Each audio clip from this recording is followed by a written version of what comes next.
ನಮಸ್ಕಾರ ಆತ್ಮೀಯ ಮಿತ್ರರಿಗೆ ಎಲ್ಲರಿಗೂ ಕೂಡ ಕನ್ನಡ ಸಿರಿ ಯೂಟ್ಯೂಬ್ ಚಾನಲ್ಗೆ ಆತ್ಮೀಯವಾದಂಥ ಸ್ವಾಗತವನ್ನು ಬಯಸ್ತಾ ಇದ್ದೀನಿ. ನಾನು ಶ್ರೀದೇವಿ. ಡಿಸೆಂಬರ್ ತಿಂಗಳು, ಈ ತಿಂಗಳಿಗೋಸ್ಕರ ತುಂಬ ಜನ ಕಾಯ್ತಾ ಇದ್ರು. ಅದರಲ್ಲೂ ಕೂಡ ಚಿತ್ರ ಪ್ರೇಮಿಗಳು ಕಾಯ್ತಾ ಇದ್ರು, ದೇಶಾದ್ಯಂತ ಹಾಗೆ ಪ್ರಪಂಚದಾದ್ಯಂತ. ಯಾಕೆಂದರೆ 3 ಅದ್ಧೂರಿ ಚಿತ್ರಗಳನ್ನು ಇದೇ ತಿಂಗಳಲ್ಲಿ ಬಿಡುಗಡೆ ಮಾಡ್ತೀವಿ ಅಂತ ಹೇಳ್ತಾ ಬಂದಿದ್ರು. ಹಾಗೆ 3 ಚಿತ್ರಗಳು ಕೂಡ ಬಿಡುಗಡೆಯಾಗಿದೆ. ಭಾರಿ ಬಜೆಟ್ನ ತುಂಬ ಸಮಯ ತಗೊಂಡು ಮಾಡಿದಂಥ ಚಿತ್ರಗಳು ಕೆಲವು, ಹಾಗೆಯೇ ಕಡಿಮೆ ಅವಧಿಯಲ್ಲಿ ಮಾಡಿ ಮುಗಿಸಿದಂಥ ಚಿತ್ರ ಕೂಡ ಇದೆ. ಸೊ ಈ 3 ಚಿತ್ರಗಳ ಕುರಿತಾದಂತಹ ಒಂದು ಸಣ್ಣ ವಿಶ್ಲೇಷಣೆ ಈ ವಿಡಿಯೋದಲ್ಲಿ ಮಾಡ್ತಾ ಇದ್ದೀನಿ. ಬನ್ನಿ, ಯಾವುದು ಆ 3 ಚಿತ್ರಗಳು ಅಂತಂದರೆ, ಒಂದು ದರ್ಶನ್ ಅಭಿನಯದ ಡೆವಿಲ್ ಚಿತ್ರ, ಆನಂತರ ಉಪೇಂದ್ರ ಹಾಗೆ ಶಿವರಾಜ್ ಕುಮಾರ್ ಮತ್ತು ರಾಜ್ ಬಿ ಶೆಟ್ಟಿ ಅಭಿನಯದ 45 ಚಿತ್ರ, ಹಾಗೆಯೇ ಇದು ಪ್ಯಾನ್ ಇಂಡಿಯಾ ಚಿತ್ರ ಕೂಡ ಮಾರ್ಕ್, ಸುದೀಪ್ ಅವರ ಅಭಿನಯದ ಮಾರ್ಕ್ ಚಿತ್ರ. ಇವಿಷ್ಟು ಚಿತ್ರಗಳು ಈ ತಿಂಗಳಲ್ಲಿ ಬಿಡುಗಡೆಯಾಗಿದೆ. ಆಲ್ರೆಡಿ ನೀವು ತುಂಬ ರಿವ್ಯೂಗಳನ್ನು ನೋಡಿರ್ತೀರ. ಆದರೆ 3 ಚಿತ್ರಗಳ ಬಗ್ಗೆ ಒಂದು ಸಣ್ಣ ಚಿಕ್ಕ ವಿವರಣೆಯನ್ನು ನಾನು ನಿಮಗೆ ಕೊಡ್ತೀನಿ. ಇಲ್ಲೆಲ್ಲೂ ಕೂಡ ನಾನು ಕತೆ ಹೇಳಕ್ಕೆ ಹೋಗಲ್ಲ, ಆದರೆ ಹೇಗೆ ಬಂದಿದ್ದ ಚಿತ್ರ ಅಂತ ಹೇಳ್ತಾ ಹೋಗ್ತೀನಿ. ಇದು ನನ್ನ ಅಭಿಪ್ರಾಯ. ಮೊದಲಿಗೆ ನಾವು 45 ಚಿತ್ರದ ಬಗ್ಗೆ ಮಾತಾಡಬೇಡ. ಯಾಕಂದರೆ ಇದನ್ನು ತುಂಬ ನಿರೀಕ್ಷೆ ಇಟ್ಕೊಂಡಿದ್ದ ಕಾರಣ ಏನಪ್ಪ ಅಂದರೆ, ಘಟಾನುಘಟಿ ನಟರು, ಶಿವರಾಜ್ ಕುಮಾರ್ ಅವರಿರಬಹುದು ಅಥವಾ ಉಪೇಂದ್ರ ಅವರಿರಬಹುದು, ರಾಜ್ ಬಿ ಶೆಟ್ಟಿ ಅವರು, ಮೂವರು ಘಟಾನುಘಟಿ ನಟರನ್ನು ಹಾಕ್ಕೊಂಡು ಮೊದಲ ಬಾರಿಗೆ ಸಂಗೀತ ನಿರ್ದೇಶಕರಾದಂಥ ಅರ್ಜುನ್ ಜನ್ಯ ಅವರು ನಿರ್ದೇಶನ ಮಾಡಿದಂಥ ಚಿತ್ರ ಈ 45. ಮೊದಲಿಗೆ ತುಂಬ ಜನಕ್ಕೆ ಕನ್ಫ್ಯೂಷನ್ ಇತ್ತು, ಏನಿದು 45 45ರ ಮರ್ಮ ಏನು ಅಂತ ತಿಳ್ಕೋಬೇಕು ಅಂತ ತುಂಬ ಕಾಯ್ತಾಯಿದ್ರು. ಅದಕ್ಕೆ ಉತ್ತರ ಈಗಾಗಲೇ ಸಿಕ್ಕಾಗಿದೆ. ಇದರಲ್ಲಿ ಕೆಲವರು ಇದಕ್ಕಿಂತ ಮುಂಚೆನೇ ಕೆಲವರು ಊಹೆ ಮಾಡಿದ್ರು ಅಂತ ಕೂಡ ಹೇಳಿದರೆ, ಆದರೆ ತುಂಬ ಜನಕ್ಕೆ ಕನ್ಫ್ಯೂಷನ್ ಇತ್ತು ಏನಿದು ಅಂತ. ಇನ್ನು ಹೊರಬಂದಂಥ ಟ್ರೈಲರ್ ಕೂಡ ಬೇರೆದೇ ವಿಭಿನ್ನವಾಗಿ ಕಥೆಯನ್ನು ಹೇಳ್ತಾ ಇತ್ತು. ಸೊ ಇವಿಷ್ಟು ನಿರೀಕ್ಷೆಗಳನ್ನು ಇಟ್ಟುಕೊಂಡು ನಾವು ಪ್ರೇಕ್ಷಕರಾಗಿ ಒಳಗೆ ಹೋದಾಗ ಹೇಗಿತ್ತು ಅನ್ಸಿದ್ರೆ, ಮೊದಲಿಗೆ ಚಿತ್ರದ ಬಗ್ಗೆ ಹೇಳಬೇಕಂದ್ರೆ, ಅವರು ಖರ್ಚು ಮಾಡಿರುವಂತಹ ಒಂದು ಹಣ ಏನಿದೆ ಅದು ಖಂಡಿತ ಸ್ಕ್ರೀನ್ ಮೇಲೆ ಕಾಣುತ್ತೆ. ಇನ್ನು ಅದಾದ ನಂತರ ಕತೆ, ಮುಖ್ಯವಾಗಿ ಕತೆ, ಈ ಕಥೆಯನ್ನು ಬರೆದುಕೊಂಡಂಥ ರೀತಿ ಚೆನ್ನಾಗಿದೆ, ಆದರೆ ಇನ್ನಷ್ಟು ಅದಕ್ಕೆ ಬದಲಾವಣೆಗಳು ಬೇಕು ಅನ್ಸೋದಂತೂ ಖಂಡಿತ. ಏಕೆಂದರೆ ಅರ್ಜುನ್ ಜನ್ಯ ಅವರು ಮೊದಲ ಬಾರಿಗೆ ನಿರ್ದೇಶಕರಾದ್ರಿಂದ ಅವರ ಪ್ರಯತ್ನಕ್ಕೆ ಖಂಡಿತ ಮೆಚ್ಚಲೇಬೇಕು. ಆದರೆ ಅಷ್ಟೊಂದು ದೊಡ್ಡದಾದಂಥ ನ್ಯೂನತೆಗಳನ್ನು ನಾವು ಕಾಣೋದಿಲ್ಲ. ಆದರೆ ಅದರ ಬದಲಾಗಿ ಈ ಕಥೆಯ ವೇಗ ಏನಿದೆ ಆ ವೇಗ ಬೇಕಾಗಿತ್ತು, ಹಾಗೆ ಇನ್ನಷ್ಟು ಕ್ಲಾರಿಟಿ ಬೇಕಾಗಿತ್ತು ಅನ್ನೋದು ಖಂಡಿತ ನಿಜ. ಆ ನಂತರದಲ್ಲಿ ಅಭಿನಯದ ವಿಚಾರಕ್ಕೆ ಬಂದಾಗ ಮೂವರಲ್ಲಿ ನಮಗೆ ಗೊತ್ತು, ಇಬ್ಬರು ಆಲ್ರೆಡಿ ತುಂಬ ಹೆಸರು ಮಾಡಿದಂತಹ ಅನುಭವಿ ನಿರ್ದೇಶಕರಿದ್ದರು.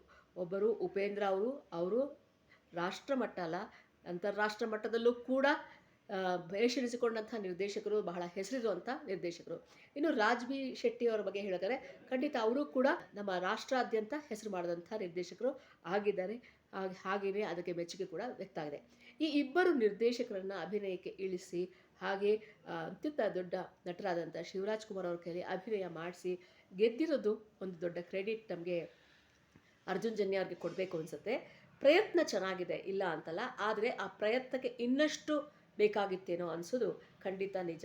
ಚಿತ್ರ ನೋಡಿದ ಮೇಲೆ ಸಂಗೀತ ನಿರ್ದೇಶಕರಾಗಿ ಯಾಕೋ ಸಂಗೀತಕ್ಕೆ ಒತ್ತು ಕೊಟ್ಟಿಲ್ಲ ಅನ್ನೋದು ನಿಮಗೆ ಗೊತ್ತಾಗುತ್ತೆ. ಇದರಲ್ಲಿ ಹಾಡುಗಳು ಬೇಡ ಅಂತ ಇತ್ತ ಈ ಚಿತ್ರ ಅಂದರೆ, ಇಲ್ಲ, ಕೆಲವೊಂದು ಕಡೆ ಹಾಡಿನ ಅವಶ್ಯಕತೆ ಇತ್ತು, ಅಲ್ಲಿ ಒಳ್ಳೊಳ್ಳೆ ಹಾಡುಗಳನ್ನ ಕೊಡ್ಬೋದಾಗಿತ್ತು, ಅದು ಇನ್ನಷ್ಟು ವೇಟೇಜ್ ಹೆಚ್ಚಿಸೋದು ಅಂತ ಅನಿಸಿದೆ ಅಂತೂ ಖಂಡಿತ ಇದೆ. ಇನ್ನು ಬ್ಯಾಕ್ಗ್ರೌಂಡ್ ಮ್ಯೂಸಿಕ್ ಬಂದಾಗ ಕೊಟ್ಟಿದ್ದಾರೆ ಮ್ಯೂಸಿಕ್, ಆದರೆ ಇನ್ನಷ್ಟು ಎಫೆಕ್ಟಿವ್ ಆಗಿ ಇರಬೇಕಾಗಿತ್ತೇನೋ ಅಂತ ನಮ್ಗೆ ಅನಿಸುತ್ತೆ. ಹೊಸತನ ಬೇಕಾಗಿತ್ತು, ಆ ಬ್ಯಾಕ್ಗ್ರೌಂಡ್ ಮ್ಯೂಸಿಕಲ್ಲಿ ಹೊಸತನ ಬೇಕಾಗಿತ್ತು ಅಂತ ಅನಿಸುತ್ತೆ. ಇನ್ನು ಅಭಿನಯದ ವಿಚಾರಕ್ಕೆ ಬಂದಾಗ ಮೂವರು ಕೂಡ ಜಿದ್ದಿಗೆ ಬಿದ್ದು ನಟಿಸಿದಂತೆ ನಟಿಸೋಂಗಿದೆ. ಆದರೆ ಯಾಕಂದರೆ ಅವರೆಲ್ಲರೂ ಅನುಭವಸ್ಥರು, ಹಾಗಾಗಿ ನಾವೇನು ಅದ್ರ ಬಗ್ಗೆ ಮಾತಾಡೋಗಿಲ್ಲ. ಎಲ್ಲರ ನಟನೆ ಅದ್ಭುತವಾಗಿದೆ.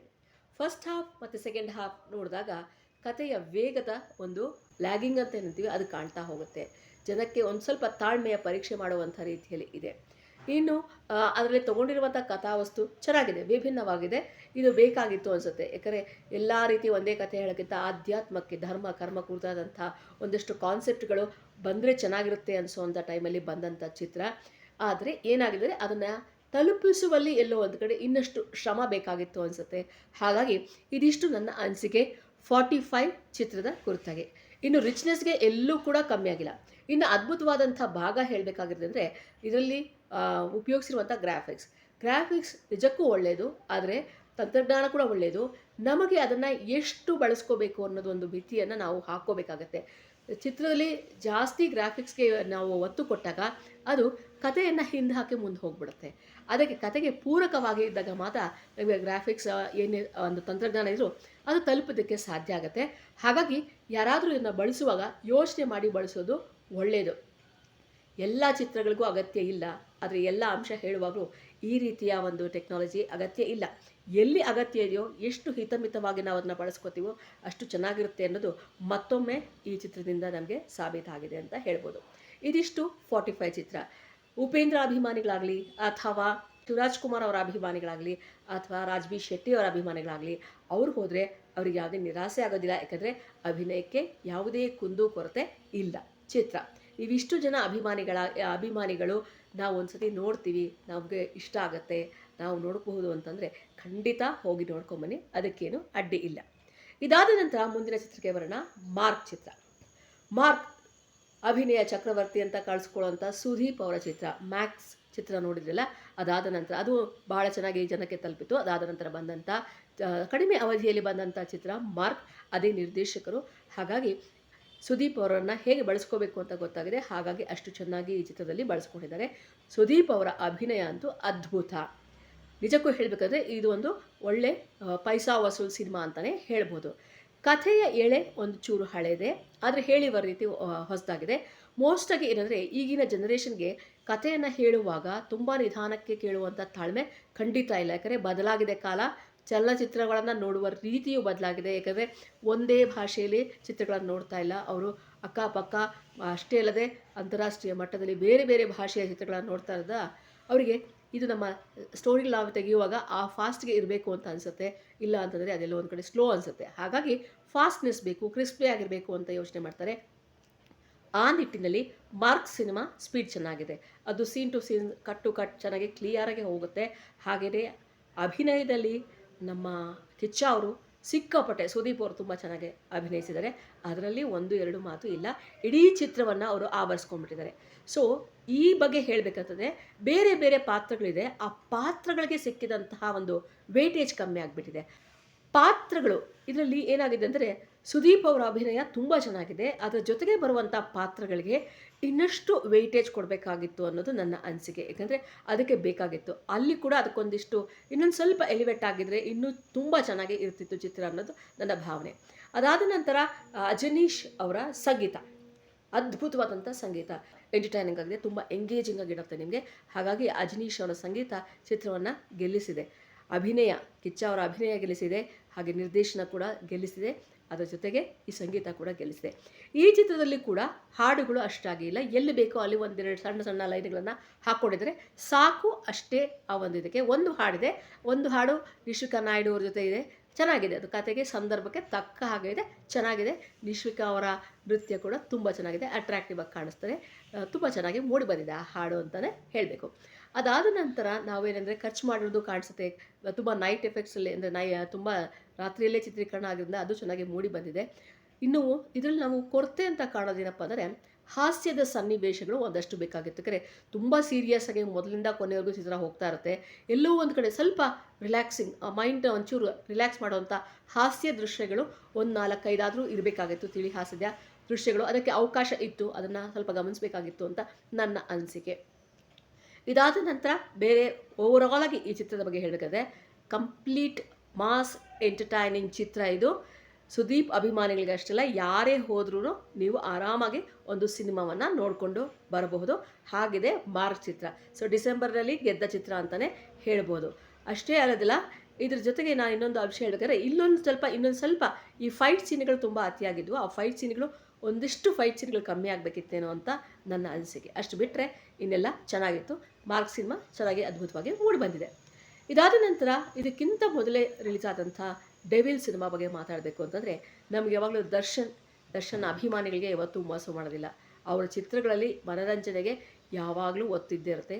ಹಾಸ್ಯ ಇರುತ್ತೆ, ಒಳ್ಳೆ ಹಾಡುಗಳಿರುತ್ತೆ, ನೃತ್ಯಗಳಿರುತ್ತೆ, ಅದ್ರ ಜೊತೆಗೆ ಸಂಭಾಷಣೆ ಇರಬಹುದು ಅಥವಾ ಬೇರೆ ಥರ ದೃಶ್ಯಗಳು ಏನು ಬೇಕು ನಮಗೆ ಅವೆಲ್ಲವರು ಅಂದರೆ ಒಂದು ಕಂಪ್ಲೀಟ್ ಚಿತ್ರ ಪ್ಯಾಕೇಜ್, ಜನ ನೋಡಿ ಖುಷಿ ಪಡ್ಬೋದಂಥ ಅಂಶಗಳೇನಿರಬೇಕು ಅವೆಲ್ಲ ದರ್ಶನ್ ಚಿತ್ರದಲ್ಲಿ ಖಂಡಿತವಾಗಿರುತ್ತೆ. ಆ ನಿಟ್ಟಿನಲ್ಲಿ ನೋಡಿದಾಗ ಡೆವಿಲ್ ಕೂಡ ಚೆನ್ನಾಗಿದೆ. ಅದರಲ್ಲಿ 2 ಶೇಡ್ಗಳಲ್ಲಿ ಕಾಣಿಸ್ಕೊಳ್ತಾರೆ. ಮೊದಲ ಬಾರಿಗೆ 2 ಶೇಡ್ಗಳಲ್ಲಿ ಕಾಣ್ಕೊಂಡು ಅದರಲ್ಲಿ ಒಂದು ನೆಗೆಟಿವ್ ಒಂದು ಪಾಸಿಟಿವ್ ಮಾಡಿದ್ದಾರೆ. ಅದ್ಭುತವಾದಂಥ ಅಭಿನಯ, ಮತ್ತೆ ಮಾತಾಡೋ ಹಾಗಿಲ್ಲ. ಅಭಿನಯ ಚೆನ್ನಾಗಿದೆ, ಎಲ್ಲವೂ ಚೆನ್ನಾಗಿದೆ. ಕತೆ ಸ್ವಲ್ಪ ಎಳ್ದಂಗೆ ಆಗಿದೆ ಅಂತ, ಕತೆ ಎಲ್ಲ ಸ್ಪೀಡ್ ಬೇಕಾಗಿತ್ತು, ಆ ಸ್ಪೀಡ್ ಇಲ್ಲ ಅನ್ನೋದೊಂದು ಬಿಟ್ಟರೆ ಡೆವಿಲ್ ಚಿತ್ರ ಚೆನ್ನಾಗಿದೆ. ಎಲ್ಲರೂ ಕುಟುಂಬ ಸಮೇತ ಆರಾಮಾಗಿ ನೋಡ್ಬೋದಾದಂಥ ಚಿತ್ರ. ಅದರಲ್ಲಿ ಇನ್ನೊಂದು ಅಂಶ ನಾವು ಗಮನಿಸಿದರೆ, ಸ್ವಲ್ಪ ಎಲ್ಲೋ ಒಂದು ಕಡೆ ದರ್ಶನ್ ಅವರ ಒಂದು ವೈಯಕ್ತಿಕ ಸಮಸ್ಯೆಗಳು ಮತ್ತು ಅವರು ಇರುವಂಥ ಈಗ ಪರಿಸ್ಥಿತಿ ಅವೆಲ್ಲನಾಗಿದೆ, ಅದೊಂದು ಚೂರು ಚಿತ್ರದ ಒಂದು ಇನ್ನೊಂದಷ್ಟು ಚೆನ್ನಾಗಿ ತೋರಿಸುವಂಥ ನಿಟ್ಟಿನಲ್ಲಿ ಅದು ಕೊರತೆಯನ್ನು ಕಾಣಿಸ್ತಾ ಇದೆ ಅಂತ ಹೇಳ್ಬೋದು. ಅದು ಗೊತ್ತಾಗುತ್ತೆ ಗೊಂದಲ. ಇಲ್ಲಿ ಕತೆ ಬರ್ಕೊಂಡಿರೋ ರೀತಿಯಾಗಲಿ ಅಥವಾ ಅಭಿನಯದ ಇದರಲ್ಲಿ ಪಾಠಲ್ಲಿ ಬರಲ್ಲ, ಆದರೆ ಅದನ್ನು ಎಕ್ಸಿಕ್ಯೂಟ್ ಮಾಡುವಾಗ ಅವರಲ್ಲಿ ಸ್ವಲ್ಪ ಅನುಭವಿಸಿದಂಥ ಒಂದಷ್ಟು ತೊಂದರೆಗಳೇನಿತ್ತು, ಸ್ವಲ್ಪ ಗ್ಯಾಪು, ನಿಧಾನಗತಿಯಲ್ಲಿ ಸಾಗಿದಂಥ ಚಿತ್ರಗಳು ಬ್ರೇಕ್ ಕೊಟ್ಟು ಆದಂಥ ಚಿತ್ರ ಆದ್ದರಿಂದ, ಇದು ಬ್ರೇಕ್ ಚಿತ್ರೀಕರಣ ಆದ್ದರಿಂದ ಸ್ವಲ್ಪ ಅದೊಂದು ಚೂರು ಕಾಣುತ್ತೆ ಬಿಟ್ಟರೆ, ಇಲ್ಲ ಅಂತಂದರೆ ಚೆನ್ನಾಗಿರುವಂಥ ಸಿನಿಮಾ, ಫ್ಯಾಮಿಲಿ ಎಂಟರ್ಟೈನಿಂಗ್ ಮೂವಿ ಅಂತ ಹೇಳ್ಬೋದು.